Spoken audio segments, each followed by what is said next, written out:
Então temos a representação de dois astronautas, um exercendo uma força sobre o outro.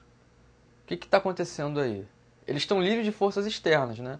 Eles estão numa superfície que não é do planeta Terra, né? De outro planeta. Estão no espaço, não tem força gravitacional atuando sobre eles. As únicas forças que atuam sobre eles é a força que um faz sobre o outro, né? Pela terceira lei de Newton, a força que o corpo 1 faz no segundo corpo é igual à força que o segundo corpo faz no primeiro corpo, sendo que tem mesma direção em sentidos opostos. Então, a força externa aí é nula, né? Existindo somente o que? A força interna que um exerce sobre o outro e a resultante dessas forças sendo zero.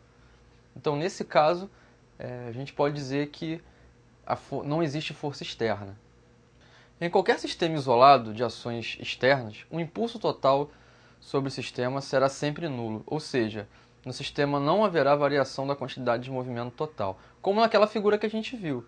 Se a força força externa é zero, o que acontece? Somente há forças internas. Havendo somente forças internas, o impulso é nulo, porque na casa do astronauta, a força que um exerce sobre o outro, né, é a mesma força que o outro astronauta exerce sobre o primeiro.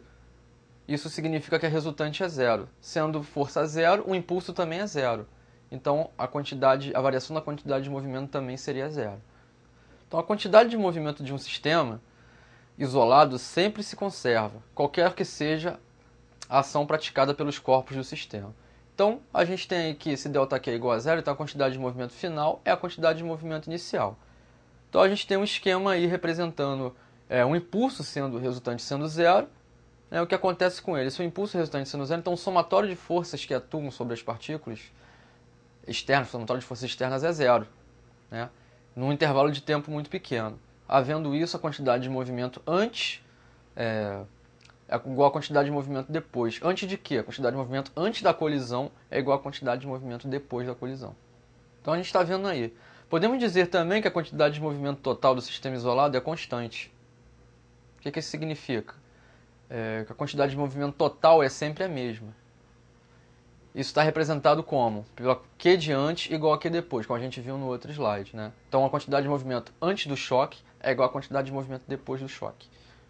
Então a gente tem colisões, né? Para ter colisão, estamos analisando o caso do sistema isolado, ou seja, as forças externas não atuam no sistema, ou as forças externas são pequenas comparadas às forças internas, né? Então, quando há um sistema isolado, a gente pode dizer que é a conservação da quantidade de movimento.